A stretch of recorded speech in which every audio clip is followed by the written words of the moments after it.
toi o whalofa ma whatalofa atu le tātou ainga le nei fwoi tai a fōu mai le li. Mua na whatalofa atu i le suafa sisili ese lo tātou li o Yesu Keriso. Ia i le nei fwoi tai a fōu, ia o se tai ao manuia, ia o toi whapopo le li, ia i lo tau soifua, maso mato ni yola, ia e tātou tele a mata ni tai ao, ia o le a tātou a mata i se tatalo, whaaftailo matou o tua, matou ia i whaatasi le li i ma lau o auna nei tai au, a wale li inisi o polkalame, ma fuafuanga o lofi na ngalupa ia mo i matou te whaatangisia ngalupa ia lau ngā ruenga, wale whaato toaina le li, o le ngā ruenga a o auna, whamanuia i sio matou atu no pele o Samoa, whamanuia le tino Keriso, ono Yesu wala toil matou tutalu. Amene, amene, amene. Ia, tonu le tai au, le ainga o le tua, ia, le whaiwa e sila bai le tai au, ia le ua ia tatou malo whaalolungia, ia pei ona ia i tatou polkalame, ia pei ona tala noa tele o taimi, ia nei lau polkalame le mō taimi uma, tuina mo au na le tua o tama whanau o Samoa, o loo whapenau na wala au le tua le whaau mana ngā ruenga. Ia nei lawa iai fo ile so ino tātou pokalame le tai au. Ia whaatasi ma le uso au na, po le sunga fo le whawhia ngainga ia Timo. Ia i le tātou pokalame pe a wala au mai le tua o when God calls. E fia la le loto ma le anganga le tai au. E whaatalofa tuai le sunga le whawhia ngainga ia Timo. Ia i le nei fo i tai au. Talofa la sunga le whawhia ngainga Timo. Ia. Marori. Tuna atu lea mnoe lau sunga e te whaatalofa fo i le tātou ainga nei tai au. Ia i le i amataina le tātou pokalam. Mala ngā whaaloa. Ia, maro, whaaftai. Whaaftai lawa i lau sunga i le. Ure fo i le tātou ala ata. Global TV mo le ui awa noa. Ia mo i whaatalofa atu fo i le. Pa ia manu malu o le tātou atunu. Ia ona tūlanga whaalupe. Ia pa ia sau muta Samoa e manatu e le ngā whatau lima si whamtalanga. Ia au manatu le anunu watu e whatini o tau sala. Ua umafoi o ta oto au se ala fo i wao. I o tau sama whai ngā. Ia ai tautonu lawa e matau le whaato whala inga i le atua. Ia le alofa maleanga le leo le li. Whaatalofa atu i. Pa ia lau whai ngā ruenga le atua. So se whata whai taulanga e fia i pe ona maua mai fōi le nei ala ata.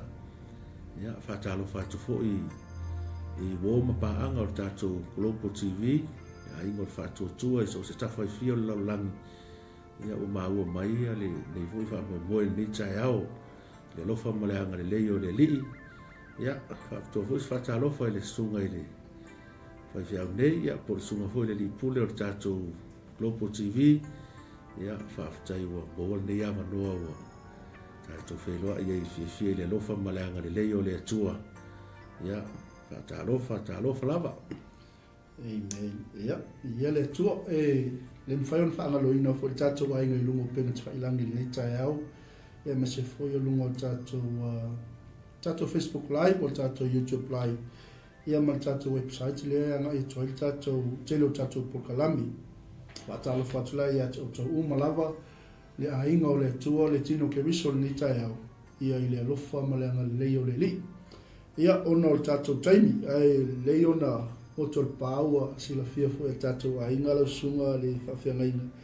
Ia se iau mai se context fo i po se singa background like tite o lau sunga. Ia ngi ki uwha apea mai nisi ke 5. Ia e leo na whailo le atulanga. Ia au ngā renga fo ia le atua lo unga lue ai, ia meo lo o mau ai.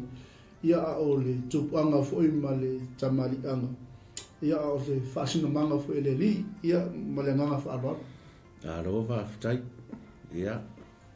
Se alo naua si fia ia le ingoa e pe ona ia ilunga o tātou screen. Ia o Timo William se fai. Ia o 𝚘𝗚𝚙𝚢𝗏 ia o Benjamina Williams ia mai le alalafaga o salelologa i savaʻi ia o se o tinā o simotu ia mai le afioaga o tula i Amerika Samoa ia le ua magalue nei ma se o tolua i le Manoa Prayer Mountain Church i totonu o Porirua i Wellingtoni ia te lo hoi le toe pō se lilo so tele foi pe ona silafia ia i foi le sa galue foi matua i tele foi o tausaga ia le hoi ua le apanoa e tauave foi galue galialii ia se io mai foi nei taimi ia i ni foi vaitau a tofa i le atua galue ai ia o se tolua righteous ia Lepa Williams ia mai le alalafaga o le fagaoli'i i sava'i ia to'aono le maʻaoga sasala ia i taimi nei ia faafetai foi le atua le foaʻi ala i le fanau ia ae viia ai le alofa ma le agalei o le atua faafetai foi le atua i le lona faaogāina foʻi o le tagata faataua'a nei taimi ia ua foʻi le taʻitaʻina foʻi o le galuega le ali'i tonu poiua ia pe o se talatala atu lea i lausuga Mike, Pastor Mike. Ia, ia le atua. Whaftai pastor mo le whailoina o le vaenga ia. Ia ua mai tau atu ia ono alo sunga le whawhiangaina ma le whatua. Ia le fwoi lau o iloa, i le suafa le whatua. Ia righteous, ia le li. Ia, o le si vaenga o tatou whatalonga le taa mo le nosilfia o tatou ainga. Ia peona sila mai lungo o tatou screen. Ia olo ia i le website le nā ma le i ngoa o le ministry fo i ma le onanga o lo malue ina e le sungo le whawhengaina. Ia le la aluaku whaakasi uma mea ia e lua te metas. Ia i le leitai au, ia ai o le leitai au, la sungo i le whawhengaina. Ia ono le nei lava pokalame o se pokalame whatoa le ngata i moli mau e le sisili eso le tua. Ia e maise olona matautia e pei ona ia wala au mai ai ia te tatou umalawa ia e maise foi o le whaamaina o le seifua ma le ola ia i le finangalopa ia o lo tatou li. A tati le i ola i le vaina lona lua o tatou whatanoanga le nitai au. O le sili le ia i pastor, when did you first experience the call of God? O le ase kaiminga i loa ina ai le wala aua le atua pei ona iai le nai whailo fo le tau mai sau noa i le ngā luenga lo ua tutu lima mai nei o tatou matua e mase fo i o tua a. Ia o le afo se la ngona na o ia te ulua marwhalitua pe sa whaingo fie le filfilinga. Ia o le afo i se wawa i atu i le li ma le nganga whaaloana. Malo whaftai. Te loa i le tala le poto Solomona e tele mea e manatu i le tangata o le pule le atua e tu maulea. Many are the plan in a man's heart, but the purpose of God will prevail. O le wala aua le atua e sa mamaua ma se mawofau e o i le tūlanga pe ona i nei. Ia te lo fo i tele o tausanga o ngalue fo i ma o na i lalo fo i o te inga tama. Ia e li whaingo vie fo i le tauwasa mai o le ngā luenga pe o na ngā lue fo i mātua. Ia ngā lue la mātua e mai tau whanau. Ia mai tau fo i mea lelei e fo i mea lelei. Tu la i te mi o ngā luenga o ngā lue i mātua. Ia sa wha pei fo le lotu. Ia tua mamaua ma se mawofaugi mea whape o ia tea. Ia peita. Ia ola ia ele wala aua le atua o whea lawa le mea sai ai. Ia o tarosanga mātua. Ia ma le tatalo e tui nātu le li i mō mātou. Ia o taritonu e au ia o whailea ma whasino manga i taita inga foi. Ia e maise nei vai taua ngā lua e foi ngā lua ngā le li. Ia e le i whaingo fie foi ua lewa foi ona whai mai ase o tamasau ia e tawale tatou ngā lua. Ia e sa u whai astoina se o ngai ke marosi.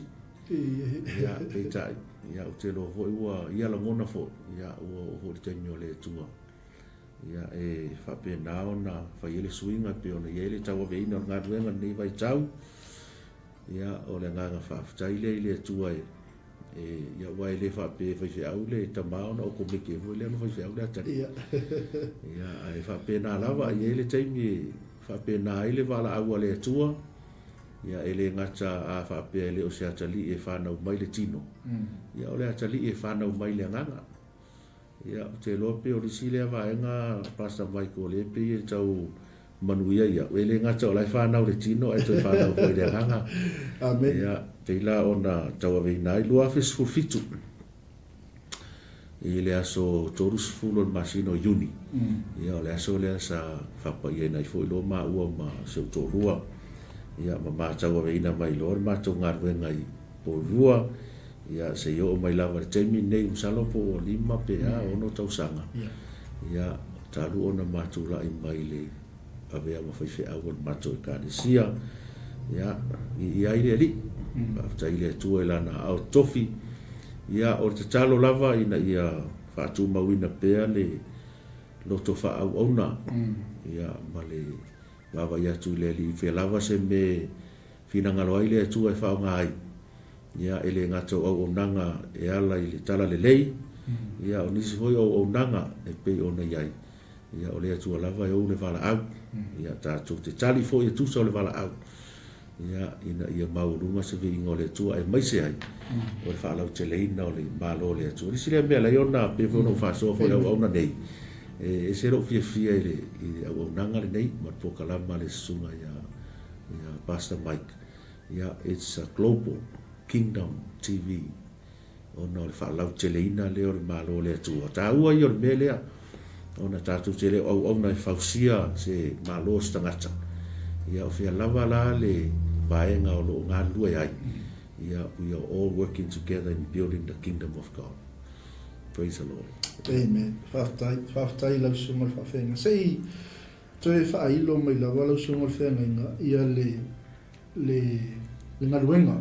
Pe ona e saunua le ingoa toi kalesia e me se fo i o le nofuanga o lo iai nei ia le mai tau atu pena e saunua ia le usa wali le ono tau sanga talu ona se e mai fo il foi ia le atua pe ona e saunua le nitai ma le ngā whalo alo pasta ia o le ingoa se mato e kalesia o le Menorah Prayer Mountain ia ona mato e kalesia e turunga me pise wha mau pupue. Ia e vai e toi lalo i polua. Ia ngā laua o le Menorah ia msalo nai sile fia to telefon. Ia o le ngoa lea wha e peu olo ave le tunga la mepa. E fitu fo le tono le mepa ia le tono le wha. Ia o le Menorah Prayer Mountain. Ia o le ngoa lea o lo whai ngoi mato e kalesia.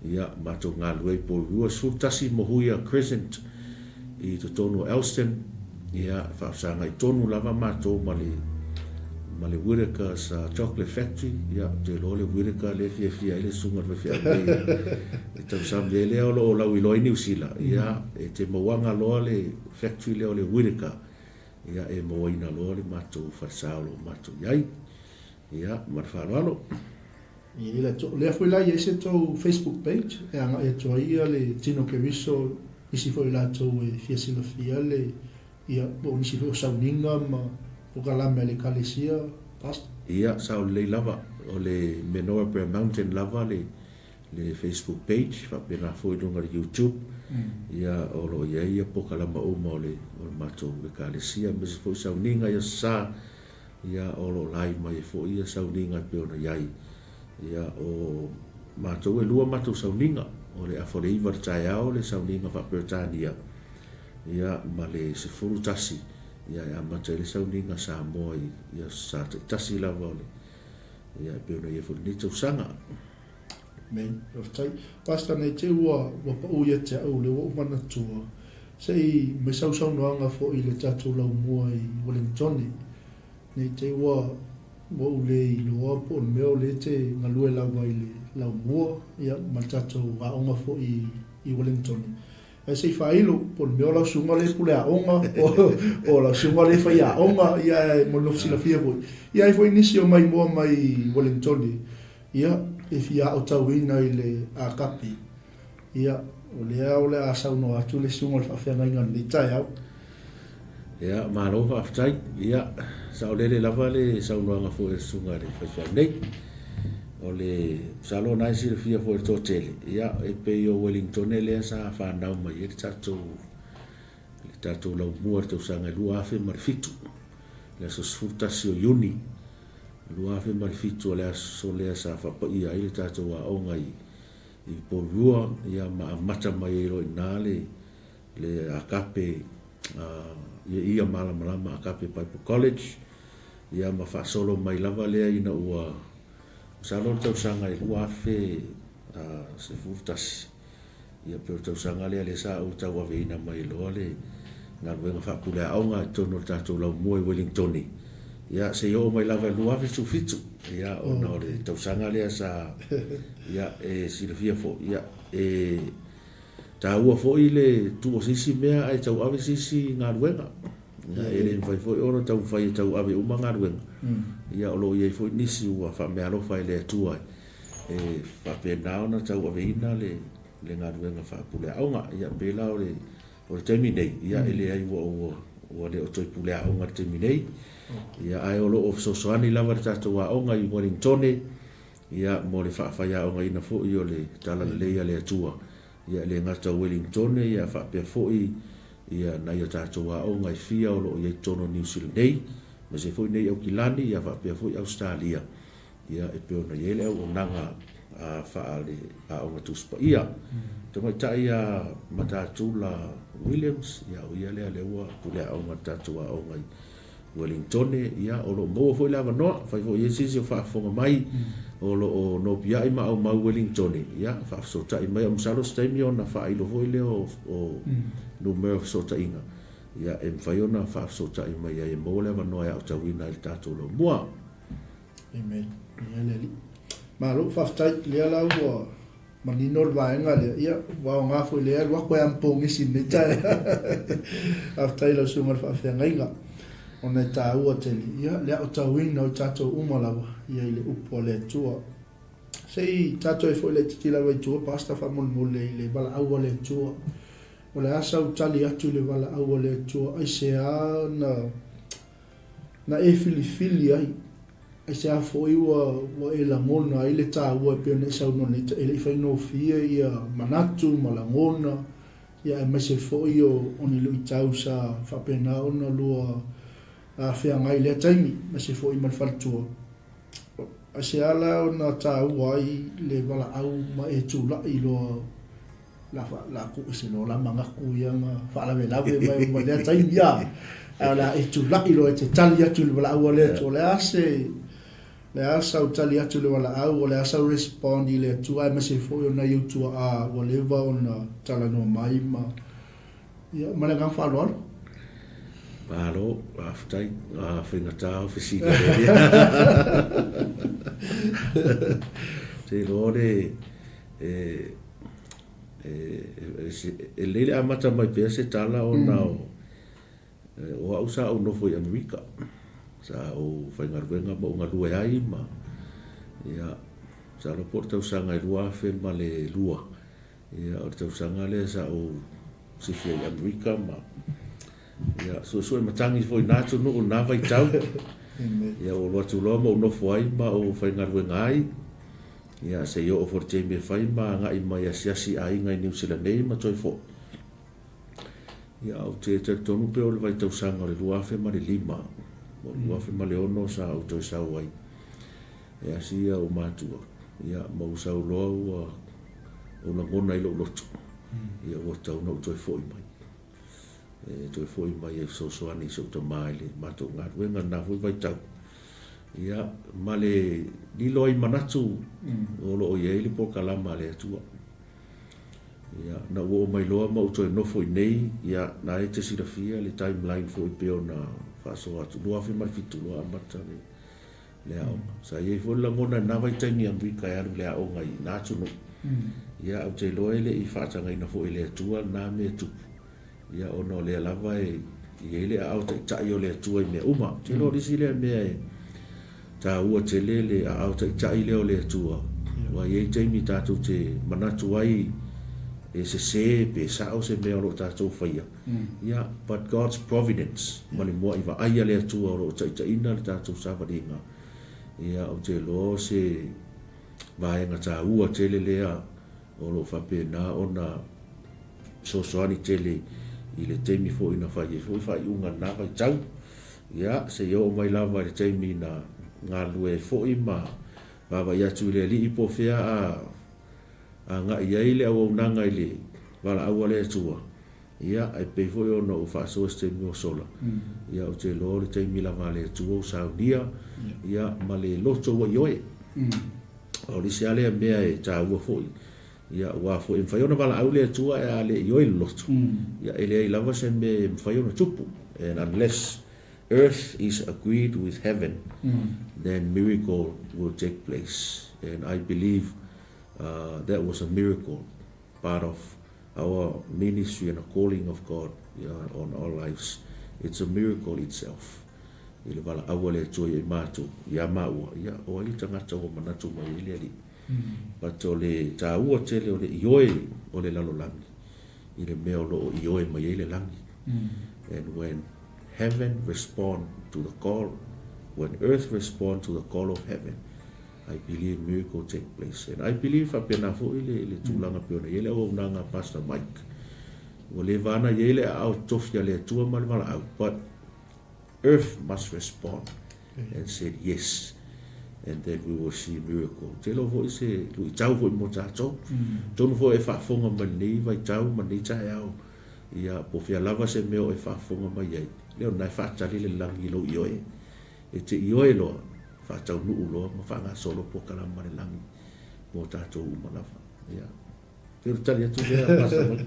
Paftai, malo. Ni ele tua, la peli la anualua i ele. Ai ele tua ona ole tate e lava fesili le fa mon mole pasta. Ia ona ta o le vainga lona lu o le ta fa tano ali ta ia. E lava tal to nunga e ia alu i tau. E ia fa fita o le ma tofonga fo i ole fe au mal nga luenga. Ia me se fo i ole mai ta watu ia le lava ta la vo ia la sunga mal faltua fo i. Ia la fo i sau fa la I au fo I tupulanga ta la vo tama fa na o sa mo. Ia le ua fa pena una ngati mai la tote le ua pasi atu ia ile le ua mata una pasi atu ia ile le fu o le malo le to la tote tau veina. Ia pe ama vai atu fo ia unga ta male ia il taimil nei pe o tato to al taimil nei. Ia ona ele fingo fiel fe amal nga dunga. E lava ia lu tau o sa valinga mali wala wina mai le. Ia a o singa u fa ma no si mo la to. Ia o la ele I ioi. Mai la to le wa ioi. Ia le fia mai ma lu tau o le wala wina. Wala nga fa alo aftai. Te loe o pona na o fa so ai le. Ile tatua o ngatuspa I o le tāua o le whaamon malunga wharatamaha. Ile mwhai lea o na lepeti ai olo, ma lepeti ai ma whaato I lalo ina I le fili.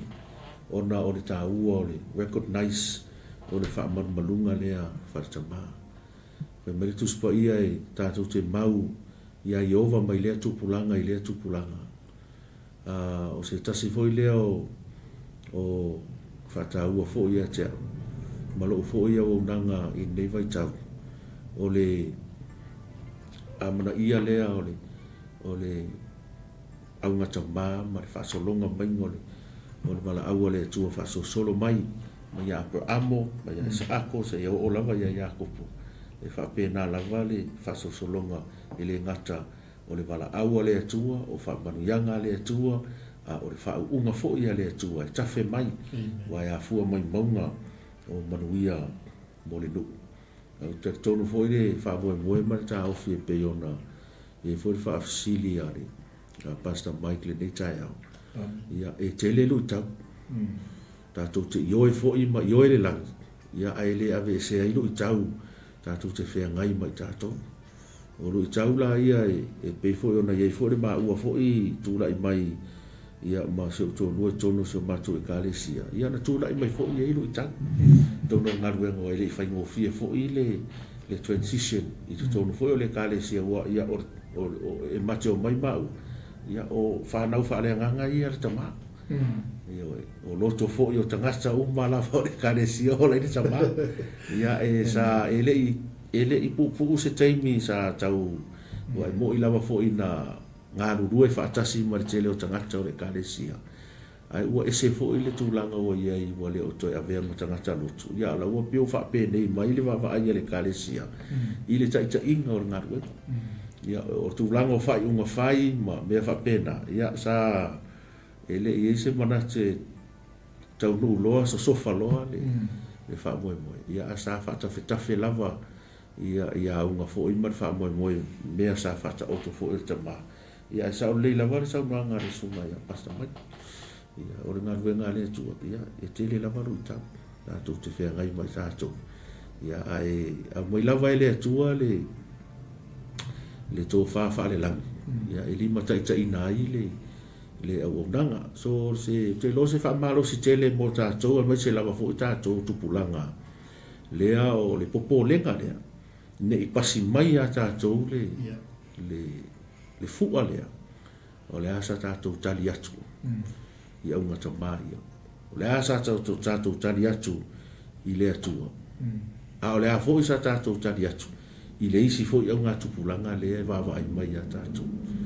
Ia pe o lea tātou te ia i le season of transition. And right now at this stage in the ministry of God, o loo anga i mai le teimi o le suinga. O le suinga o le sifi, o le suinga o ngā tupulanga, tātou wawa ai atu fo i le mou maali atu au ngata maa sa tātou ngālu nue ai lalo. A le o mai a tātou teimi, o le asa tātou tali.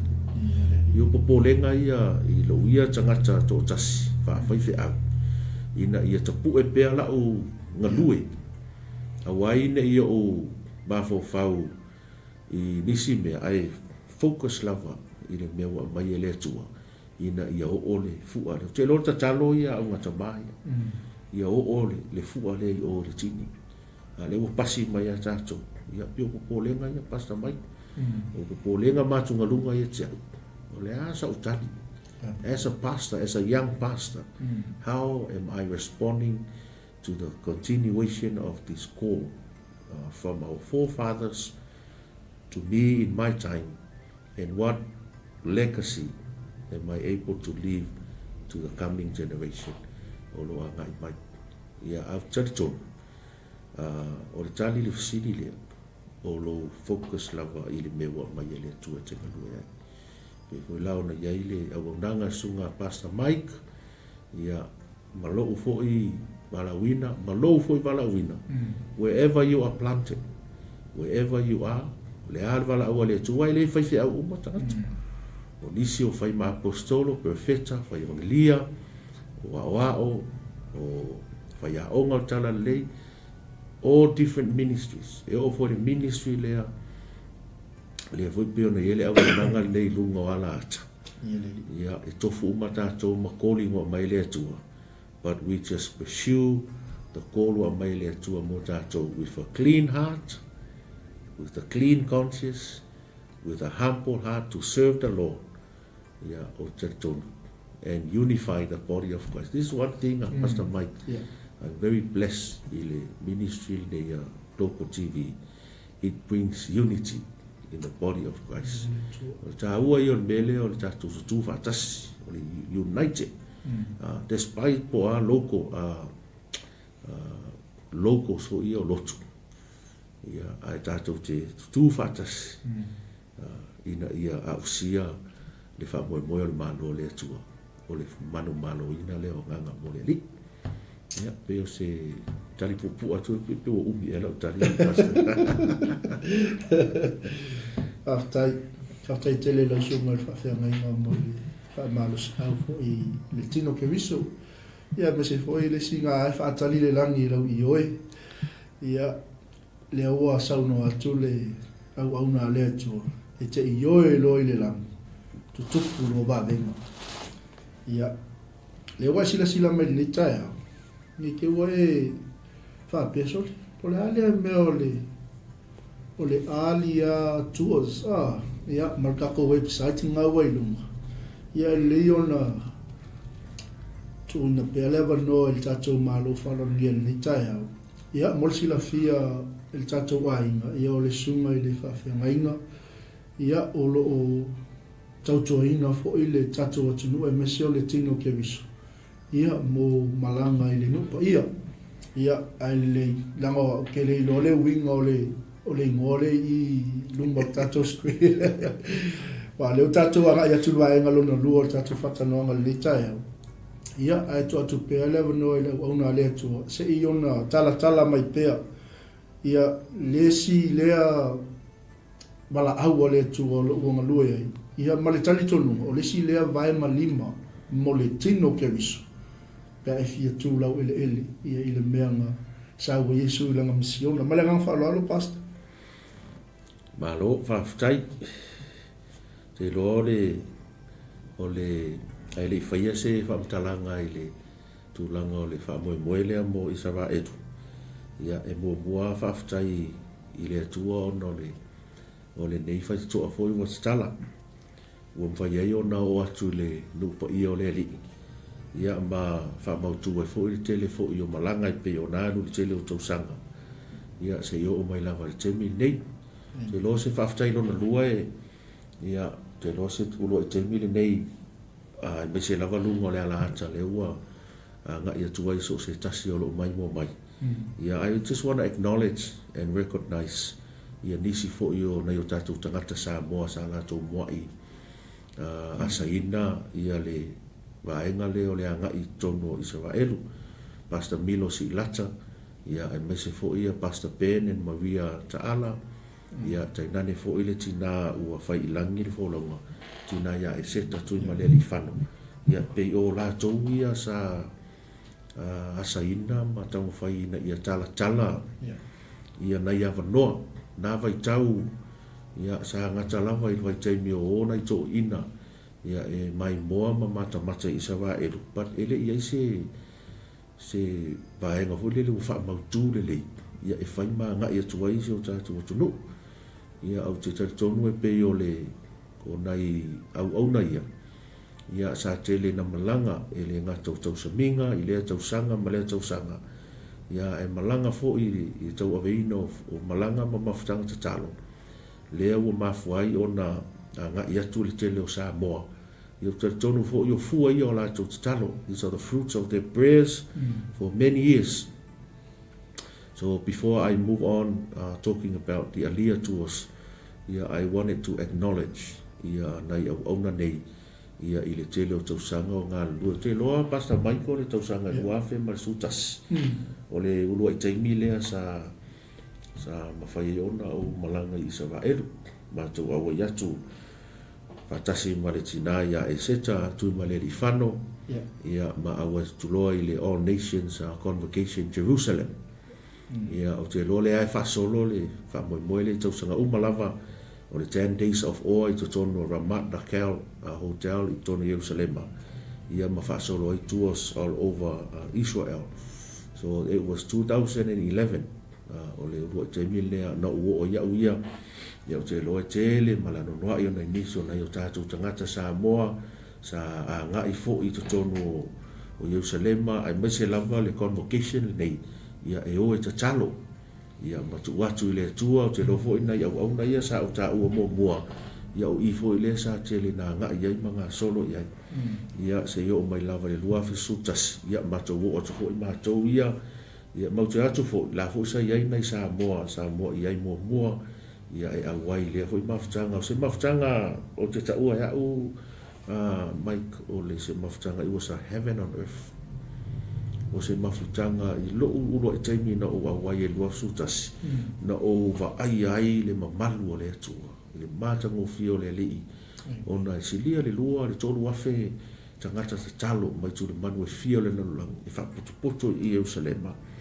e o mai e te talo ia mai maiso nai missionary nai fai mangelia e mai fa longo foi la to foi mo ni mau i le tala le leo le atua i la fo ia tu no o lo ngalu e le fai ngofia a muia tatou i ne atu no o lo tatou ia i le sa o tonga o le mori mawina o Yesu o le freedom of religion tatou te pule tatou lotu tatou me fai a fa longo foi na vai tau i nei au auna le ngata o tonu o le 1040 window o atu no o lo mo mia le fa o tanga ia o tia la fo le loto te lo nai au na fo la matia le soifua le te lo te o no le mau lava ia Yesu Keriso ia o nei so ta inga ma nei me uma ia sa mo fai ona fa longo ai ma au ai fo i tono o Israel le vai tau le o le tau saminga le o le ilinga pu po le sashana ia so atu ai ma le te afatomen ia so atu ai lo ma le Feast of Tabernacles ia le pe ona au ai fo le te lo tau sanga lua fe la su tasi ia lua fe su lua loa ia matalono walu ma ave ia groups i to tonu lava o convocation ia su lua su tolu su fa su lima su wono ia su fitu loa ia o le to yalu loa i convocation ona ua fai ma o mai tau le tele ona i tangata o lo matou malanga o le tele ona i au na matou malanga ia e pe e paua leo le vanoa e oai ia o le convocation na le tele na oai ia o le wha mafa le convocation lea o le mafutanga tatalo ma le tutu mo le nuu o le atua ia e le tele langi sites e a ngai ia i fo ia le tua le convocation ia pe o le ala la lea na whai lo se fifilinga lua fe sufitu ia o le amata loa na whasolo ia tuos ia whawhai ngofie ai mai se ai le tele ona yo tatou tangata o lo anga i nupa ia masalo e muri mai afia tatalo lista ngata ia afia o ai o i sites ss ia o te lor tau sangala le lua fe sufitu su valu ia su ruiva lua se furu loa pa ure covid ma lu sutas ia le to tala lo tau sangala ntea ia le na matu to o e fo so last year was the largest group na matou o ia e pea ma le lima sefulu ma le ono ia i matou sa matou malanga i le tausaga le tea ia a o le tausaga lani ia le ua mai foʻi le atua so mai nei tausaga i tele sa taumafai lava e sa iliili faitotoʻa foʻi na ia mafai ona faamautū le tele o malaga le tatou atunuu ia le la ua maua mai le faitotoʻa ma tatalaina mo tatou ia o ina la le sa fanau e loa le alia tuas Pastor Mike o le alia tuas o le sa vavaai atu foʻi le alii po le a seigoa e faaigoa ai le auaunaga ia ai te iua tuumai e le atua i lou lotu o le aveina o le tala lelei totonu o Pasifika sa tau ave lava i vaa le ala lea lai ona fai taulaga o vaalotu taulaga o le au taumafai taulaga o nuese na ia tatou ekalesia sa tatou agaʻi mai ai ma mafa ia o taulaga ia ona o le faatupeina ma le faaleleina o vaa sa agaʻi ai le tala lelei totonu o le Pasifika no o vaa lani ia mo me o vaa faofolaga vaa Samoa e le ngata o Samoa a o le Pasifika atoa because our highway is the ocean, is the sea. Ewe mai le atua o lo o le sami o wala o le atua le sami le sa fa ngai o tatou au ngata ma e navigate ai le Pasifika ia le ala ia le upu le Samoa le alia ia e fa ingoa i le vaa le al Pasifika po le vaa Samoa ia sa fo lau ai o tatou au ngata ma fasino ala ai le fetu ma le masina ma le la ai fo lau o tatou au ngata mai tau ave tala le leitono le Pasifika pe ona silfia ia o le matu palpala lea na fai mai le atua mo tatou atunuu le tele foi ona o tatou au ngata mai o loo lago mau i tia sa i nuu esi ia e leʻi oni vaalele ae na o lava i vaa e momoli le feʻau o le tala lelei nao o le upu e leni sau i le upu e peru o le malaga o le alia fo le upu e peru lea mo le journey to Jerusalem po o le malaga atu Jerusalema ia o te lola ua fito I tonu ai le ngoa ua mai e le atua e whai ngoa I nei au nanga o le alia I le ngata o le vaa folaua Samoa ai le ngata ai le Pasifika ia ai folau atu loa e anga I Jerusalema ia e peona ia nei vai tau pasa mai ia ua langalanga ngāra tātou tunu I le telefo I o tangata e fia ngai e mori mawina le nupa ia o le atua ai maise lea ua tatala mai e ala le fea ngainga le tātou malo na saini whatasi ma Israelu nā tausanga ia le ua tatala mai ma ua confirm mai ua lea toi mo mia o na toi whaia se visa e malanga I le tātou atunu I Israelu ia ua iei lava le manatu ma ua mai le atua le langona ma le taimi ma le mea tatau ona whai ia ina ia tatala lo le whai tato ale nei whawhai ngofie malanga o le tātou atunu so se tasi lava o le nei au nanga o le alia tuas e leo se au nanga se lotu o spe pipi se organization po le alava se is an independent company ia tu mo oti lava e talia so se tasi le alava le kalesia Pentecoso mainline churches e whakasana tisi katoliko e o fo I mafutanga o I lava mafutanga ainga e o fo I mafutanga fo I au a mo mia fo I o na organized conference I to tono Israelu o disi lea o mo mitinga Pastor Mike that one day we can do a Samoan conference in Jerusalem e tatu tatalo ai lea tua e na te whatau nuina pe a fina ngalo ai o ia a ola ulea moi mitinga e tele o nei conference o te alu ai I Israelu o te awai mo fa pay for wow I would love to see that day when all our Samoan leaders pastors can come in Jerusalem and proclaim the gospel of Jesus Christ wa ai se atu no e pito sili ona mo mia le tala le lei Pastor Mike o Jerusalem the very people that gave us the gospel. Wa fa mai e sur fine Samaria e mai a Iuteia le whaortanga.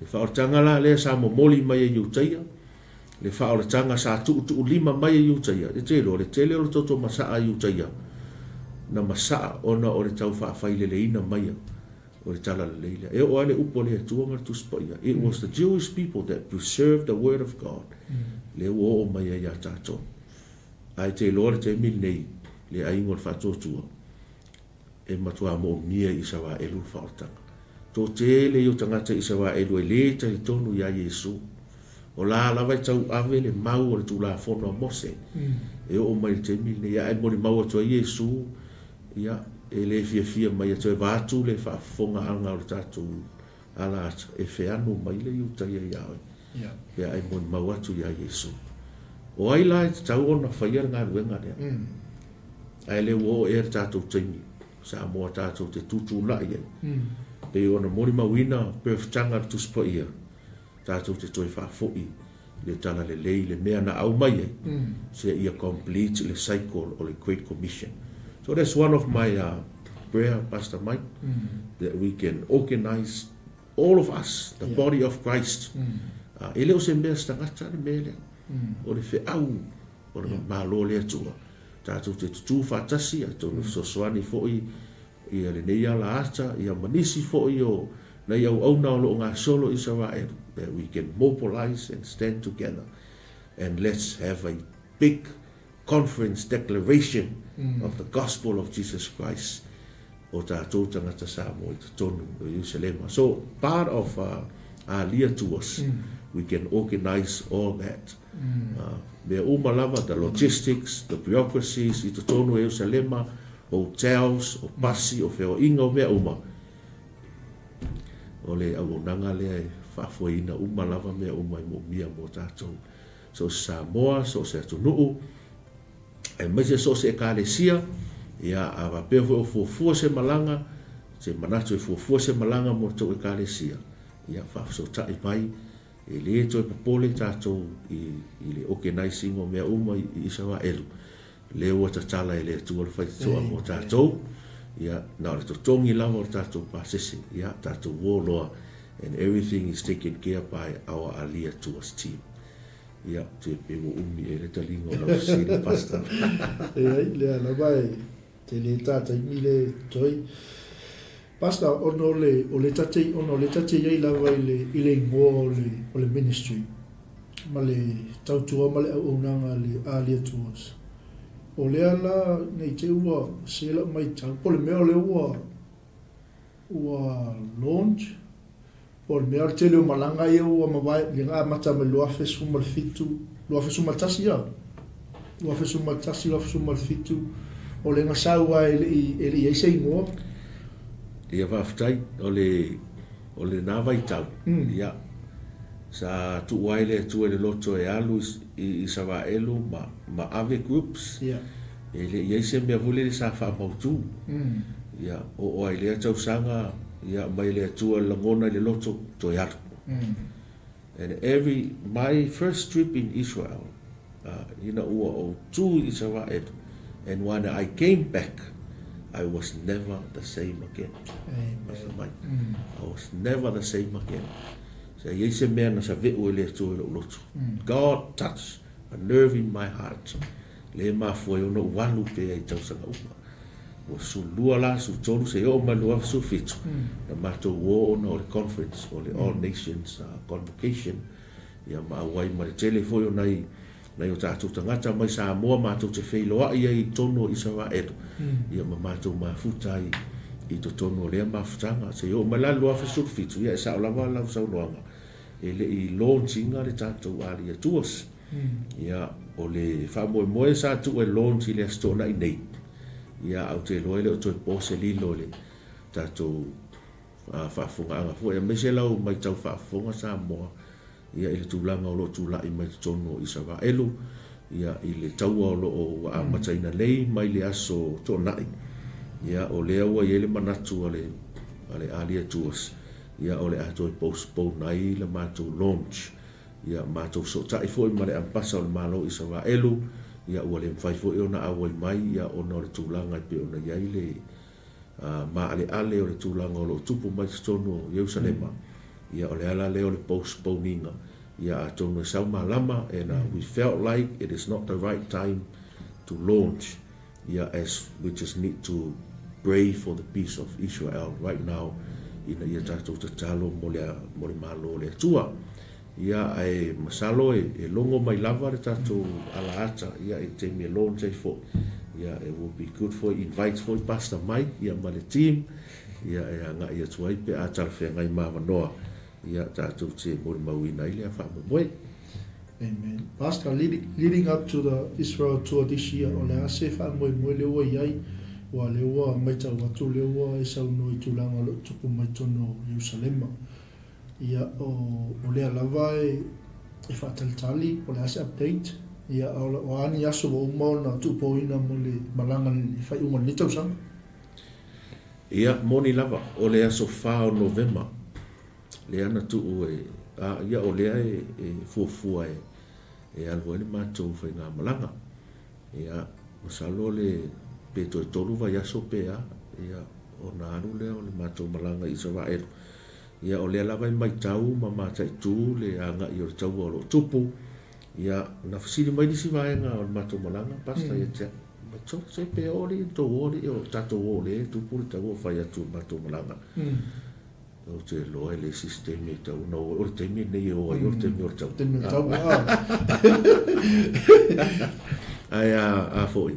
Ai o loo e le o maua se tonu te minei pe o na o pele ai o lo matai tuina pea le paule me le tala fia le o laua masaloa o nei e po tai au na i toi tatala i le male valele o le David Ben-Gurion ia matoi a matai loa le feo i mo valele ia ai o lo matai tuina pea le anumanga le voi e pe ona mai tawatu i whapatalanga o lo anga i mai o news ia o lo ngalu e foi malo so fatas ina ia whawhile muina le tau o lo tupu. Aore te talo lea, ia mana tua ele nu o lea tua le te talo. Awa leo lea ai o lai polo ina tātou tu spa ia tātou te talo mo lona while mu is to pray for the peace of Jerusalem. Ia o le tūlanga na malanga pasta mai, pea ma le fasfulu le mato o malanga. O lo fuafuaina i le aso wha o November. Ia ai tatalo i le li, fina ngalo lava le tua tau nuu. Ia e na te whaalau lau fu ia la ma mea uma tau o na uia e whatau nuu ina ai. A whai fo e le ai, ia a whai fo whaafonga man mato o malanga. Ia e longo pu iali ia tu lama tātou team. Ia i le tau nuu ai ma le tau nuu o tātou malanga. An mea i ol kaunga maanga ia leo leo o keno le tau. O temia le tau teo ai o temia tau. Ale mai tau atula malanga pe e fioti ai nu ese le fioti le alpa ia. Basta. O te toi fia fo i le mele sa e sa unoi ai o nau le ua maka i la api. I le moe mitinga le sa e sa unoi ai e Samoan Conference Back to Jerusalem. E i tele o taimi o te wai atu i lungo tato i tū lau al tato ali atuas ia ma le taimi lawanga amata mitu.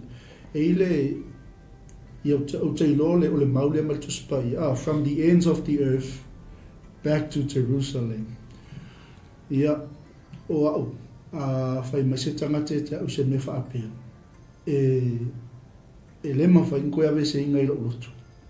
Le alawa e sau noa i se moe mitinga o le waona to o le to lo lotu. E se le matango fie pe ata wawai atu fo i whaamatu inga le tele o tausaminga i tono o Jerusalem. Ai se i tu wae la tama whanau o Samoa. E o e toi avele tala le lei. Le asau masinga vaenga lava i te toi sau noa i tūlanga lea. Tino ke riso le ainga o le tuawhi o e mai mua mai nei tae au e whaanongolongo mai.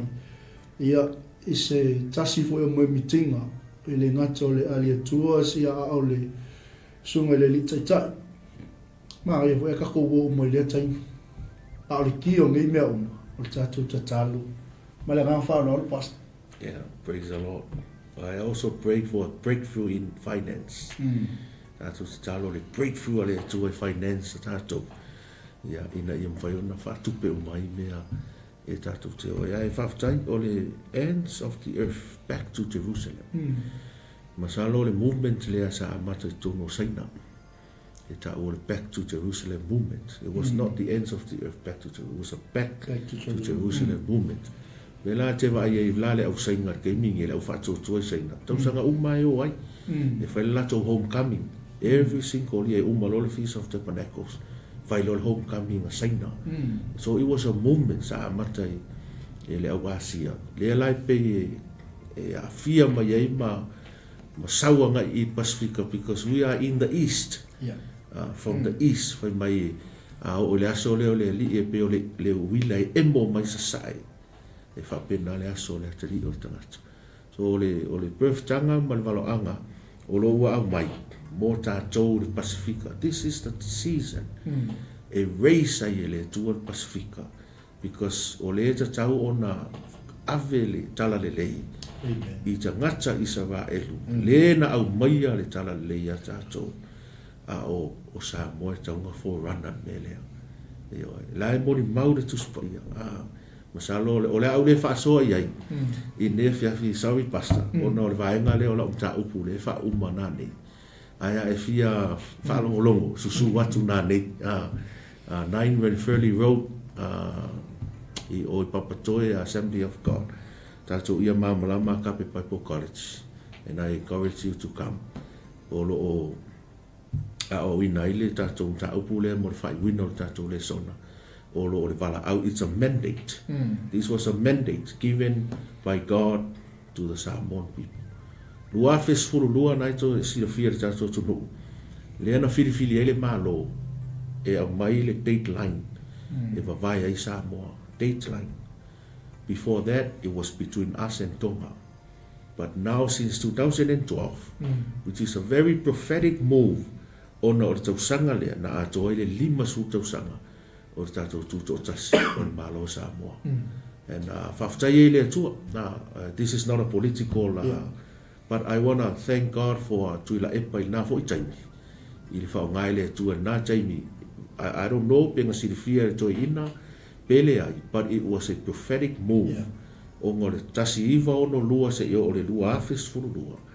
o le 5 sutausaga lea o le iupelia Samoa ia te loa le tau whailo whamanianga o le iupelia o loo mai tuspaia e tatalai ai ia polonga e whapenaona whasauloto polonga e whamalo loe le tua le lau ele ia ma whapenaona whamanuia i le tua le no mai la le taimi lea se yo o mai taimi nei tato mole mawina i leanga le leo le tua i lungo so tato no but there is a greater calling a le tua mo so tato to no o Samoa is to take this gospel from the ends of the earth back to Jerusalem.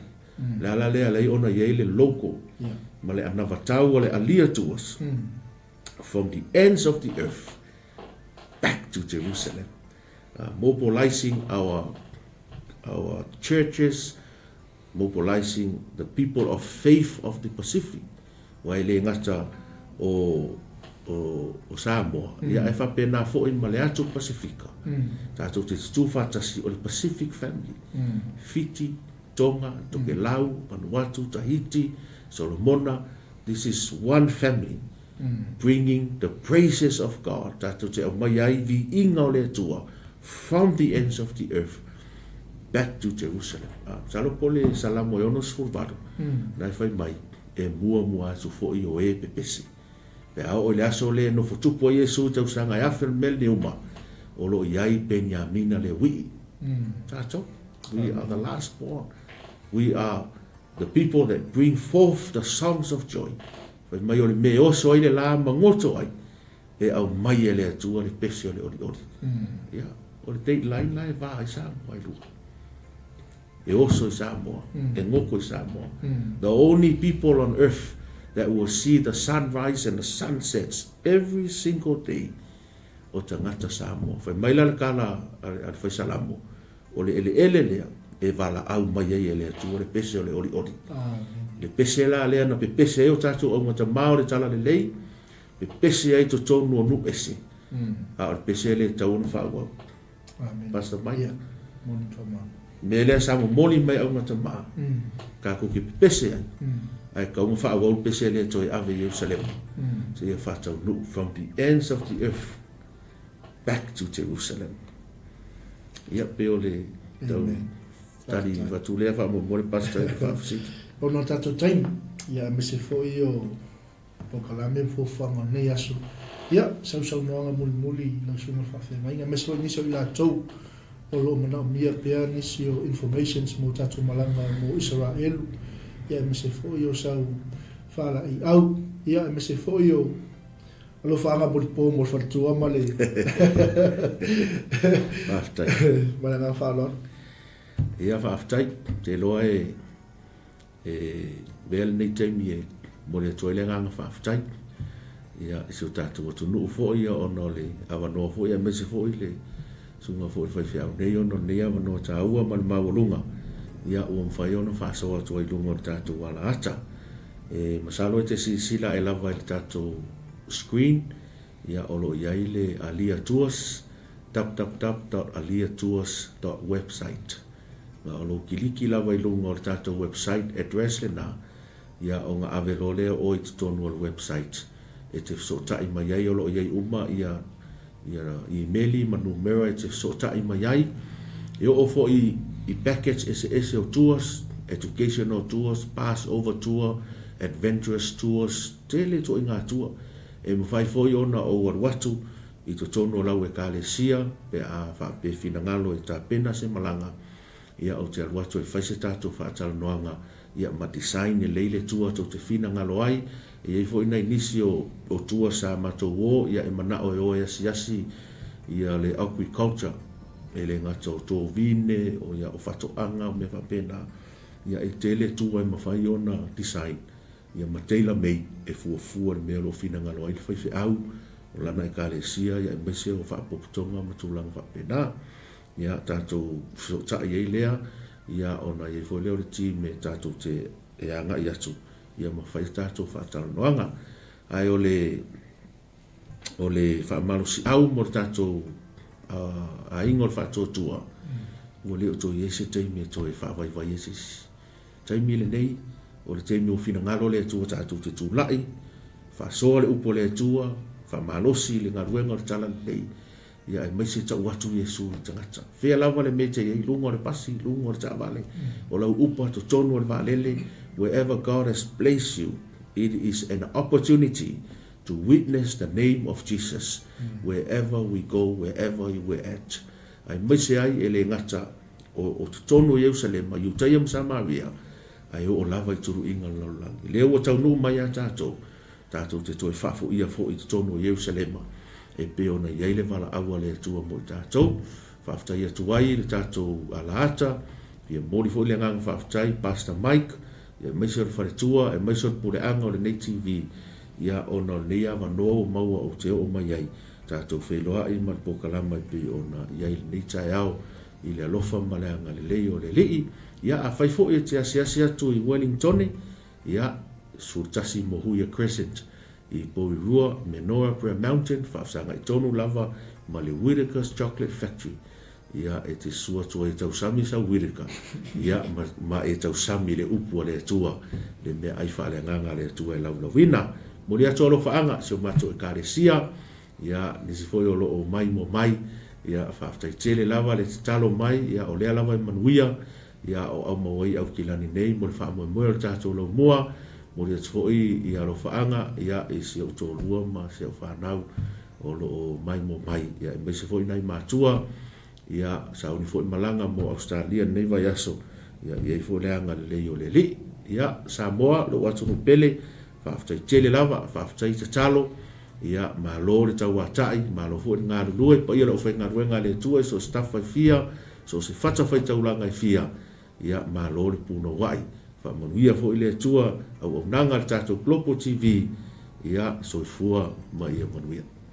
Ia, mo le atu ila ngā whaaftai tele lau sunga le whawhiangainga, mo le whaamnoina o lo taimi e talito nunga i olo i fo inisi o fufuanga po kalambe ia me se fo i o le whaamoe mo le tātou lau mo. Ia e mo le atu ila ngā whaaftai tele ia ono le whaamnoina o le taimi ia e talatala i pea le matauti o le li ma lo nā alo whatu noa ia le taimi ia sa mo le tunu pele me se foi ai ngol fa tua ia to mo fo se si lao le ia to va ai me fo ia ma o la so taia ia ale ai ia le la wo wanga le mai le tu le yaso ia mai ata nei ma so mal fa fe ngai ia Timo Williams ia ma to te alo lo fa tele mo to to fe lo ai ile lo fa ma le o le tu sai fo mai manuia